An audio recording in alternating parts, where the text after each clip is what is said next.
ನಮಸ್ಕಾರ ಎಲ್ರಿಗೂ. ಈ ವಿಡಿಯೋದಲ್ಲಿ ಅಂಗನವಾಡಿ ಮಹಿಳಾ ಮತ್ತು ಮಕ್ಕಳ ಅಭಿವೃದ್ಧಿ ಇಲಾಖೆಯಿಂದ ಏನು ಅಂಗನವಾಡಿ ಕಾರ್ಯಕರ್ತರು ಮತ್ತು ವರ್ಕರ್ ಅಂತ ಏನು ಬಿಟ್ಟಿದ್ದಾರೋ ಅದನ್ನು ಯಾವ ಥರ ಹಾಕೋದು ಅಂತ ತೋರಿಸ್ಕೊಡ್ತಿದ್ದೀನಿ. ನೋಡು, ಲಿಂಕ್ ಅಂತೂ ಡೈರೆಕ್ಟಾಗಿ ಹಾಕಿರ್ತೀನಿ. ನೋಡಿ, ಜಿಲ್ಲೆಯನ್ನು ಆಯ್ಕೆ ಮಾಡ್ಕೊಳ್ಳಿ, ತಾಲೂಕನ್ನು ತಗೊಳ್ಳಿ. ತಾಲೂಕು ಜಿಲ್ಲೆ ತಗೊಂಡ ಮೇಲೆ ನಿಮ್ಮದು ಏನು ಕೋಡು ಅಂತ ಗೊತ್ತಾಗಲಿಲ್ಲ ಅಂದರೆ ಮೊದಲನೇ ಆಪ್ಷನ್ ತೊಗೊಳ್ಳಿ, ಅಂಗನವಾಡಿ ವರ್ಕರ್ ಅಂತ ಬಂತು. ಅದಿಲ್ಲ ಅಂದರೆ ಇನ್ನೊಂದು ಹೆಲ್ಪರ್, ಎರಡಿದೆ. ನಿಮ್ದು ಯಾವುದು ಬೇಕು ಅದನ್ನು ಚೇಂಜ್ ಮಾಡ್ಕೋಬೇಕು. ಕ್ಯಾಸ್ಟು SC ST ಇದ್ದರೆ, ಪರಿಶಿಷ್ಟ ಪಂಗಡ ಮತ್ತು ಜಾತಿ ಇದ್ದರೆ ಸೆಲೆಕ್ಟ್ ಮಾಡ್ಕೊಳ್ಳಿ, ಇಲ್ಲ ಅದರ್ಸ್ ಅಂತ ಮಾಡಿ ಸಬ್ಮಿಟ್ ಕೊಡಿ. ಸಬ್ಮಿಟ್ ಕೊಟ್ಟ ಮೇಲೆ ಈ ಥರ ನಿಮ್ಮದು ಎಲ್ಲೆಲ್ಲಿ ವ್ಯಾಕೆನ್ಸಿಗಳಿದೆ, ಎಲ್ಲೆಲ್ಲಿ ಜಾಬ್ಗಳು ಇದೆ, ಯಾವ ಊರಲ್ಲಿ ಯಾವ ತಾಲೂಕಲ್ಲಿ ಅದು ಬರುತ್ತೆ. ಬಂದ ಮೇಲೆ ಕ್ಲಿಕ್ ಮಾಡ್ಕೋಬೇಕು, ಯಾವ ತಾಲೂಕು. ನೋಡಿ, ಒಂದನೇದರಲ್ಲಿ ಇಲ್ಲ, ಎರಡನೇದರಲ್ಲಿ ಇದ್ದರೆ ಎರಡನೇದಲ್ಲಿ ಊರು ತಗೊಳ್ಬೇಕು. ನಿಮ್ಮ ತಾಲೂಕು ನೋಡ್ಕೊಳ್ಳಿ, ಊರ ಹೆಸರು ನೋಡ್ಕೊಳ್ಳಿ. ಕರೆಕ್ಟಾಗಿದ್ದರೆ ಅದರ ಮುಂದೆ ಬಾಕ್ಸ್ ಇದೆ, ಎಂಟಿ ಬಾಕ್ಸ್, ಅದ್ರ ಮೇಲೆ ಕ್ಲಿಕ್ ಮಾಡಬೇಕು. ಇಲ್ಲಾಂದರೆ ನೆಕ್ಸ್ಟ್ ಯಾವುದಿದೆ ಅದನ್ನು ಸೆಲೆಕ್ಟ್ ಮಾಡ್ಕೊಳ್ಳಿ. ಇಲ್ಲಿನೂ ಕೂಡ ಇಲ್ಲ ಅಂದರೆ ನೆಕ್ಸ್ಟ್ ಸೆಲೆಕ್ಟ್ ಮಾಡ್ಕೊಳ್ಳಿ. ನೋಡಿ, ನಮ್ಮ ಪಂಚಾಯತಿದು ಇದೆ, ಇದರಲ್ಲಿ ನಮ್ಮ ಪಂಚಾಯತಿದು ಇದೆ. ಏನಾದರೂ ಡೌಟ್ ಇದ್ದರೆ ಮತ್ತೆ ಕೂಡ ಚೆಕ್ ಮಾಡ್ಕೋಬೋದು. ನೋಡಿ, ಯಾವ ಪಂಚಾಯತು ಯಾವುದೋ ವಿಲೇಜ್ಗೆ ನೌಕರಿ ಬಿಟ್ಟಿದ್ದಾರೋ ಅದರ ಸೆಲೆಕ್ಟ್ ವೇಕೆನ್ಸಿ ಅಂತ ಬರುತ್ತೆ. ಅದ್ರ ಮೇಲೆ ಸೆಲೆಕ್ಟ್ ಮಾಡಿದ ಮೇಲೆ ಕೆಳಗಡೆ ಆಪ್ಷನ್ ಓಪನ್ ಆಗುತ್ತೆ. ನೋಡಿ, ಇದು ರೂರಲ್ ಅಂದರೆ ಹಳ್ಳಿ ಇದಕ್ಕೆ ಇರೋದರಿಂದ ರೂರಲ್ ಅಂತ ಬರುತ್ತೆ. ಎಲ್ಲ ಡೈರೆಕ್ಟಾಗಿ ತೊಗೊಂಡ್ಬಿಡುತ್ತೆ ಆಪ್ಷನ್ಗಳು ಎಲ್ಲಷ್ಟು. ನೆಕ್ಸ್ಟ್ ಏನಿದೆ, SSLC ಮಾರ್ಕ್ಸ್ ಕಾರ್ಡ್ನಲ್ಲಿರುವಂತೆ ಅವರ ಹೆಸರು, ಅಭ್ಯರ್ಥಿಯ ಹೆಸರು ಅಥವಾ candidate name, applicants full name, ಯಾವ ಥರ SSLC ಅಥವಾ 10th ಅಂತ ಏನೇ ಅಂತೀವಿ, 10ನೇ ತರಗತಿಯಲ್ಲಿ ಅದರ ಪ್ರಕಾರನೇ ಹೆಸರು ಹಾಕಬೇಕು, ಡೇಟ್ ಆಫ್ ಬರ್ತ್ ಹಾಕಬೇಕು, ಅದರ ಪ್ರಕಾರನೇ ಹಾಕಬೇಕು. ಆಧಾರ್ ಕಾರ್ಡ್ ಪ್ರಕಾರ ಯಾವುದೂ ಹಾಕೋಂಗಿಲ್ಲ, ಎಲ್ಲನೂ SSLC ಪ್ರಕಾರನೇ ಅಂತ ಇದೆ, ಹಾಕಬೇಕು. ನೋಡಿ, ಡೇಟ್ ಆಫ್ ಬರ್ತ್ ಕೂಡ SSLC ಮಾರ್ಕ್ಸ್ ಕಾರ್ಡ್ನಲ್ಲಿ ಇರುವಂತೆ ಹಾಕಬೇಕು. ನೋಡಿ, ಆಟೋಮೆಟಿಕ್ ತೊಗೊಳುತ್ತೆ ಏಜ್ ಎಷ್ಟಾಗಿದೆ ಏನಂತೇಳಿ. ಜೆಂಡರ್ ಅಂತ ತೊಗೊಂಡೇ ಬರುತ್ತೆ. ಜೆಂಡರ್ ಇರೋದೇ ಮೇಲ್ಗೆ ಮತ್ತು ಟ್ರಾನ್ಸ್ಜೆಂಡರ್ ಅಂದರೆ ಮಂಗಳಮುಖಿಯತೆ ಸ್ತ್ರೀಯರಿಗೆ, ಮೇಲ್ಗಂತೂ ಇಲ್ಲ ಅಂಗನವಾಡಿ ವರ್ಕರ್. ನೋಡಿ, ನೆಕ್ಸ್ಟ್ ಲ್ಯಾಂಗ್ವೇಜ್ ಸ್ಟಡಿಡ್ ಇನ್ SSLCಯಲ್ಲಿ 10ನೇ ತರಗತಿ ಅಧ್ಯಯನ ಮಾಡಿದ ಭಾಷೆ. ಪ್ರಥಮ ಭಾಷೆ ಇವ್ರದ್ದು ಕನ್ನಡ, ದ್ವಿತೀಯ ಭಾಷೆ ಇಂಗ್ಲೀಷ್ ಅಂತ ತಿಳ್ಕೊಳ್ಳಿ. ಪ್ರಥಮ ಭಾಷೆಯನ್ನು ಕ್ಲಿಕ್ ಮಾಡಬೇಕು. ಇವ್ರದ್ದು ಮಾರ್ಕ್ಸ್ ಕಾರ್ಡ್ನಲ್ಲಿ ಕನ್ನಡ ಅಂತ ಇದೆ. ನೋಡಿ, ತಾಯಿ ಹೆಸರು, ಮದರ್ಸ್ ನೇಮ್, SSLC ಮಾರ್ಕ್ಸ್ ಕಾರ್ಡ್ನಲ್ಲಿ ತಾಯಿ ಹೆಸರು, ತಂದೆಯ ಹೆಸರು ಎಲ್ಲ A to Z ಇರುತ್ತೆ. ಅದನ್ನು ನೋಡಿಕೊಂಡೇ ಹಾಕೊಳ್ಳಿ. ಸ್ಪೆಲ್ಲಿಂಗ್ ಏನು ಮಿಸ್ಟೇಕ್ ಮಾಡಬಾರ್ದು, ಕರೆಕ್ಟಾಗಿ ನೋಡ್ಕೋಬೇಕು. ನೋಡಿ, ಎಲ್ಲನೂ ಕರೆಕ್ಟ್ ಎಂಟ್ರ್ ಮಾಡಿದ ಮೇಲೆ SSLC ಮಾರ್ಕ್ಸ್ ಕಾರ್ಡ್ ಪ್ರಕಾರ ನೋಡಿ, ಸಿಂಪಲ್ಲಾಗಿದೆ. ಅಂಗನವಾಡಿ ಸಹಾಯಕರಿಗೆ ಮತ್ತು ಕಾರ್ಯಕರ್ತರು, ವರ್ಕರ್ ಅಂದರೆ ಕಾರ್ಯಕರ್ತರು, ಸಹಾಯಕರಂದರೆ ಹೆಲ್ಪರು, ಎರಡಕ್ಕೆ ಒಂದು ಆಗ್ತಾಯಿದ್ದೀವಿ. ಅದೇ ಸೇಮ್ ಪ್ರೊಸೀಜರ್ ಇರುತ್ತೆ. ಕಾರ್ಯಕರ್ತರಿಗೆ PUC ಪಾಸ್ ಆಗಿರಬೇಕು, ಅಂದರೆ ಮಾರ್ಕ್ಸ್ ಕಾರ್ಡ್ ಇರಬೇಕು.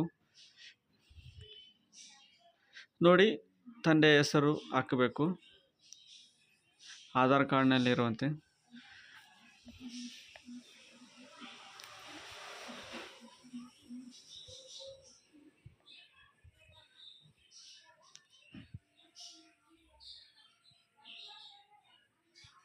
ನೋಡಿ, ತಂದೆ ಹೆಸರು ಹಾಕಿದ ಮೇಲೆ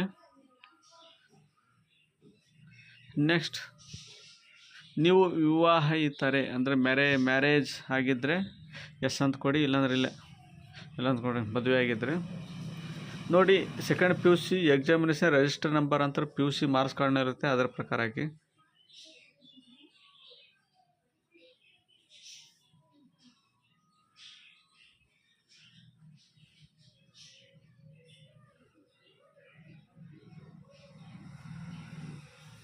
ಅಡ್ರೆಸ್ ಹಾಕಬೇಕು.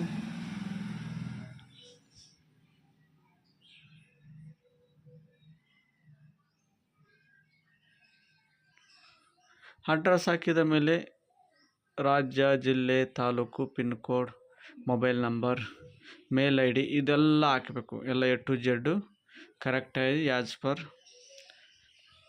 ಆಧಾರ್ ಕಾರ್ಡು ಅಲ್ಲ SSLC ಮಾರ್ಕ್ಸ್ ಕಾರ್ಡ್ ಪ್ರಕಾರ ಹಾಕಿ.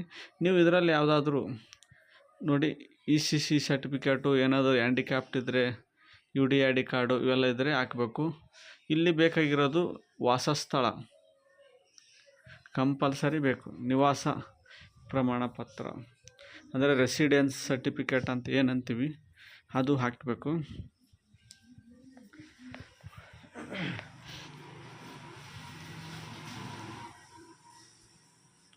ಹಾಕಿದ ಮೇಲೆ ನೆಕ್ಸ್ಟ್ ವಾಸಸ್ಥಳ ಹಾಕಿದ ಮೇಲೆ ಯಾವುದಾದ್ರೂ ಕೋರ್ಸ್ ಇದರಲ್ಲಿ ಯಾವುದಾದ್ರೂ ಇದ್ದರೆ ಮಾತ್ರ ಟಿಕ್ ಮಾಡಬೇಕು, ಇಲ್ಲಾಂದ್ರೆ ಇಲ್ಲ ಕ್ಲಿಕ್ ಮಾಡಬೇಕು. ಇವ್ರದ್ದು ಯಾವುದೂ ಇಲ್ಲ, ಅದಕ್ಕೆ ನಾವು ಯಾವುದೂ ತೊಗೊಳ್ತಾ ಇಲ್ಲ. ನೋಡಿ, ಅಂಗವಿಕಲರು ಅಂತಿದ್ರೆ ವಿಧವೆ ಅಂತಿದ್ರೆ ವಿಧವೆ ಹಾಕ್ಬೋದು, ಡೈವೋರ್ಸ್ಡ್ ವಿಚ್ಛೇದಿತ ಮಾಡಿದರೆ, ಡಾಟರ್ ಆಫ್ ಫಾರ್ಮರ್ ದೇವದಾಸ್ ಇದ್ದರೆ ಅದನ್ನು ಹಾಕ್ಬೋದು, ಹ್ಯಾಂಡಿಕ್ಯಾಪ್ಟ್ ಇದ್ದರೆ ಹ್ಯಾಂಡಿಕ್ಯಾಪ್ಟ್ ಕೂಡ ಹಾಕ್ಬೋದು. ನೋಡಿ, ಎಲ್ಲನೂ ಕೂಡ ಓಕೆ ಆಗಿದೆ ಅಂತ ಅನ್ಕೊತೀನಿ. ಪ್ರಿವ್ಯೂ ಕೊಡಿ, ಕೊಟ್ಟ ಮೇಲೆ ಓಕೆ ಕೊಡಿ. ಎಡಿಟ್ ಮಾಡೋಕ್ಕೆ ಬರಲ್ಲ ಅಂತ ಹೇಳುತ್ತೆ. ಏನಾದರೂ ಮಿಸ್ಟೇಕ್ ಇದ್ದರೆ ಹೀಗೆ ತಿದ್ಕೋಬೋದು. ನೋಡಿ, ಇದು ಅಡ್ರೆಸ್ಸಲ್ಲಿ ಸ್ಪೆಷಲ್ ಕ್ಯಾರೆಕ್ಟರ್ ಎಂಟ್ರ್ ಮಾಡಿದರೆ ತಗೊಳ್ಳಲ್ಲ, ಅದಕ್ಕೆ ಇದನ್ನು ಎಡಿಟ್ ಮಾಡಬೇಕು. ಎಡಿಟ್ ಮಾಡಿದ ಮೇಲೆ ಪ್ರಿವ್ಯೂ ಕೊಡಿ. ನೆಕ್ಸ್ಟ್ ಪ್ರಿವ್ಯೂ ಕೊಟ್ಟ ಮೇಲೆ ಪ್ರಿವ್ಯೂ ಕೊಟ್ಟ ಮೇಲೆ ಈ ಥರ ಬರುತ್ತೆ. ಏನಾದರೂ ಇದ್ದರೆ ಕರೆಕ್ಟ್ ನೋಡ್ಕೋಬೇಕು. ಹೀಗೆ ಆಮೇಲೆ ಎಡಿಟ್ ಮಾಡೋ ಆಪ್ಷನ್ ಇರೋದಿಲ್ಲ.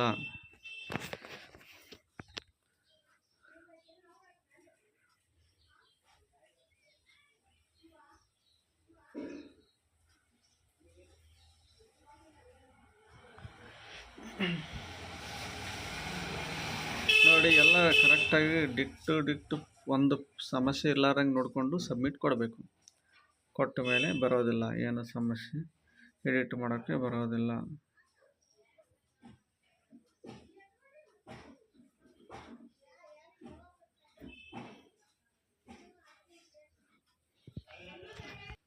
ನೋಡಿ, ಪ್ರಿವ್ಯೂ ಕೊಟ್ಟಿದ್ದೀವಿ, ಕರೆಕ್ಟಾಗಿದೆ. ನೋಡಿ, ಸೇವ್ ಚೇಂಜಸ್ ಅಂತ ಇರುತ್ತೆ. ಸೇವ್ ಚೇಂಜಸ್ ಮೇಲೆ ಕ್ಲಿಕ್ ಮಾಡಬೇಕು. ಸೇವ್ ಚೇಂಜಸ್ ಮೇಲೆ ಕ್ಲಿಕ್ ಮಾಡಿದ ಮೇಲೆ ಏನು ಎಡಿಟ್ ಮಾಡೋಕ್ಕೆ ಬರಲ್ಲ. ನೋಡಿ, ಸೇವ್ ಚೇಂಜಸ್ ಮೇಲೆ ಕ್ಲಿಕ್ ಮಾಡಿದ್ವಿ, ಲೋಡಿಂಗ್ ಆಗ್ತಿದೆ. ನೋಡಿ, ಕೊಟ್ಟಾಯಿತು ಸೇವ್ ಚೇಂಜಸ್. ನೋಡಿ, ಇದು ಅಪ್ಲಿಕೇಶನ್ ID ಬರುತ್ತೆ. ಅದು ರಿಜಿಸ್ಟ್ರ್ ನೀವು ಯಾವ ನಂಬರ್ ಕೊಟ್ಟಿರ್ತಾರೋ ಅಪ್ಲಿಕೇಶನ್ ಹಾಕ್ಬೇಕಾದ್ರೆ ಅದಕ್ಕೊಂದು ಮೇಲ್ ಐಡಿಗೊಂದು ಬರುತ್ತೆ. ಬೇಕಾದರೆ ಇದೊಂದು ಸ್ಕ್ರೀನ್ಶಾಟ್ ತೊಗೊಂಡು ಇಟ್ಕೋಬೇಕು. ಇದು ಭಾಳ ಇಂಪಾರ್ಟೆಂಟು. ಅದಾದಮೇಲೆ ನೆಕ್ಸ್ಟ್ 1ನೇ ಸ್ಟೆಪ್ ಆಯಿತು. 2ನೇ ಸ್ಟೆಪ್ ಏನಿದೆ, upload photo and signature. Application ID ಈಗೇನು ಬಂತು ಅದು ಹಾಕಬೇಕು. ಹಾಕಿಸಿ ಡೇಟ್ ಆಫ್ ಬರ್ತು ಮತ್ತು ಮಂತು, ಇಯರ್.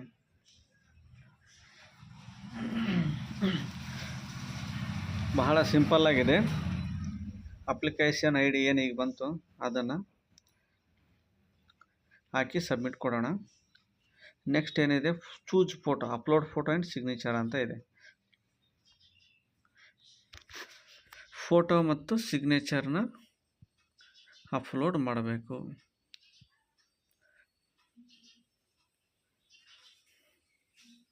ಅಪ್ಲೋಡ್ ಮಾಡಿ ಸೇವ್ ಕೊಡಬೇಕು. ಇದೆಲ್ಲ ಕರೆಕ್ಟ್ ಸೈಜಲ್ಲಿ ಕ್ರಾಪ್ ಮಾಡಿಕೊಂಡು ಇರಬೇಕು. ಸೇವ್ ಕೊಡಬೇಕು. ಸೇವ್ ಕೊಟ್ಟ ಮೇಲೆ ನೆಕ್ಸ್ಟ್ ಡಾಕ್ಯುಮೆಂಟ್ ಅಪ್ಲೋಡ್ ಮಾಡೋದಿರುತ್ತೆ. ನೋಡಿ ಸೇವ್ ಆಗುತ್ತೆ. Photo and sign uploaded successfully ಅಂತ ಬಂದು ಹೋಮ್ ಪೇಜ್ ಮೇಲೆ ಕ್ಲಿಕ್ ಮಾಡಬೇಕು. ಹೋಮ್ ಪೇಜ್ ಕ್ಲಿಕ್ ಮಾಡಿ ಡಾಕ್ಯುಮೆಂಟ್ಗಳನ್ನು ಅಪ್ಲೋಡ್ ಮಾಡಿ. ನೋಡಿ ಮೊಬೈಲ್ ನಂಬರಿಗೆ ಬಂದಿರೋ ID ಹಾಕಬೇಕು, ಡೇಟ್ ಆಫ್ ಬರ್ತ್ ಹಾಕಬೇಕು.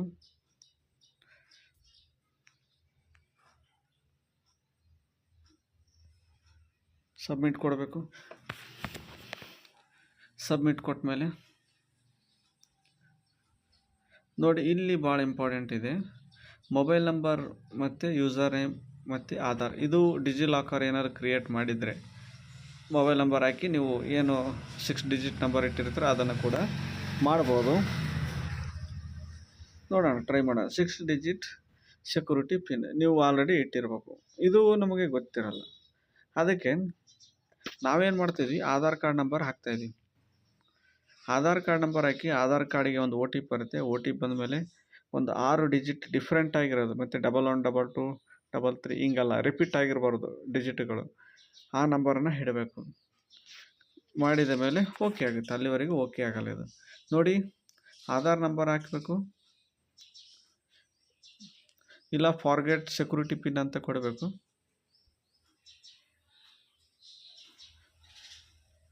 ನೋಡಿ ಆಧಾರ್ ನಂಬರ್ ಹಾಕಿ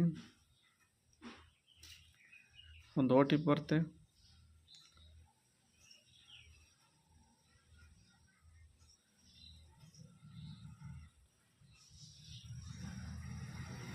ನೋಡಿ ಸಿಂಪಲ್ ಆಗಿದೆ. ಸ್ವಲ್ಪ ಇದು ಕನ್ಫ್ಯೂಸ್ ಆಗುತ್ತೆ. OTP ಬಂದ ಮೇಲೆ 6 ಡಿಜಿಟ್ OTP ಹಾಕಿದ ಮೇಲೆ ನೀವು 6 ನಂಬರ್ ಇಡಬೇಕು ಒಂದು ಸೆಕ್ಯೂರಿಟಿ ಪಿನ್ನಾಗಿ.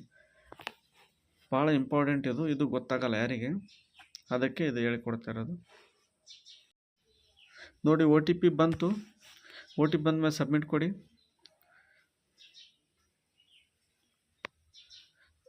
ಈಗ 6 ಡಿಜಿಟ್ ಸೆಕ್ಯೂರಿಟಿ ಪಿನ್ ಅಂತ ಬಂದಮೇಲೆ ಫಾರ್ಗೆಟ್ ಸೆಕ್ಯೂರಿಟಿ ಪಿನ್ ಅಂತ ಕೊಡಿ. ಯಾಕಂದರೆ ನಾವು ಇಟ್ಟಿರಲ್ಲ 6 ಡಿಜಿಟ್. ಈಗ ಫಾರ್ಗೆಟ್ ಸೆಕ್ಯೂರಿಟಿ ಪಿನ್ ಅಂತ ಕೊಟ್ಟು ಮೊದಲಿಗೆ ಕೊಡ್ಬೋದಾಗಿತ್ತು. ಆಧಾರ್ ಕಾರ್ಡ್ ಹಾಕಿ OTP ತೊಗೊಂಡು ಕೊಡ್ಬೇಕಂತೇನಿಲ್ಲ, ಡೈರೆಕ್ಟಾಗಿಯೂ ಕೊಡ್ಬೋದು. ಈಗ ಫಾರ್ಗೆಟ್ ಸೆಕ್ಯೂರಿಟಿ ಪಿನ್ ಅಂತ ಕೊಡಿ. ಸೆಕ್ಯೂರಿಟಿ ಪಿನ್ ಅಂತ ಕೊಟ್ಟ ಮೇಲೆ ಡೇಟ್ ಆಫ್ ಬರ್ತ್ ಕೇಳ್ತೆ. ಡೇಟ್ ಆಫ್ ಬರ್ತ್ ಹಾಕಿ ನೀವು 6 ನಂಬರ್ ಸೆಕ್ಯೂರಿಟಿ ಪಿನ್ನನ್ನು ನೀವೇ ಸೆಟ್ ಮಾಡ್ಕೋಬೋದು. ಬಹಳ ಸಿಂಪಲ್ ಆಗಿದೆ. ನೋಡಿ ಫಾರ್ಗೆಟ್ ಸೆಕ್ಯೂರಿಟಿ ಪಿನ್ ಅಂತ ಕೊಡಬೇಕು. ಕೊಟ್ಟ ಮೇಲೆ ನೆಕ್ಸ್ಟ್ ಏನು ಆಪ್ಷನ್ ಬರುತ್ತೆ ನೋಡೋಣ. ನೋಡಿ ಫಾರ್ಗೆಟ್ ಪಿನ್ ಅಂತ ಸೆಕ್ಯೂರಿಟಿ ಪಿನ್ ಅಂತ ಕೊಡಿ. ಕೊಟ್ಟ ಮೇಲೆ ವೆರಿಫೈ ಯುವರ್ ಡೇಟ್ ಆಫ್ ಬರ್ತ್ ಅಂತ ಕೇಳುತ್ತೆ.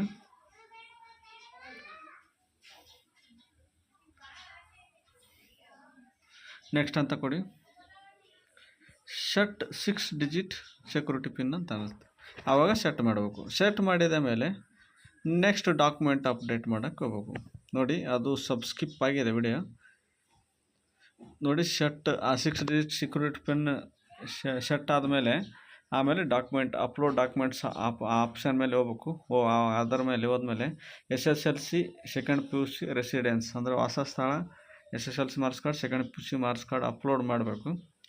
ಅಪ್ಲೋಡ್ ಮಾಡಿದ ಮೇಲೆ ಈ ಸೈನ್ ಮಾಡಬೇಕು. ಭಾಳ ಸಿಂಪಲ್ ಆಗಿದೆ. ಒಂದನೇದು ಅಪ್ಲಿಕೇಶನ್ ಹಾಕೋದು, ಎರಡನೇದು ಫೋಟೋ ಸಿಗ್ನೇಚರ್, ಆಮೇಲೆ ಡಾಕ್ಯುಮೆಂಟ್ ಅಪ್ಲೋಡು. 3-4 ಸ್ಟೆಪ್ ಇದೆ. ಆ ಸ್ಟೆಪ್ಗಳನ್ನು ಮುಗಿಸ್ಕೊಂಡ್ರೆ ಮುಗೀತು.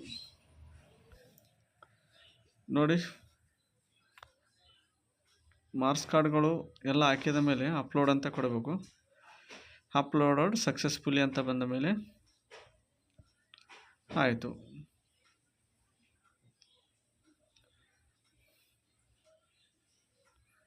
ರೆಸಿಡೆನ್ಸ್ ಸರ್ಟಿಫಿಕೇಟ್ ಅಂದರೆ ವಾಸಸ್ಥಳ ಕೂಡ ಹಾಕಬೇಕು.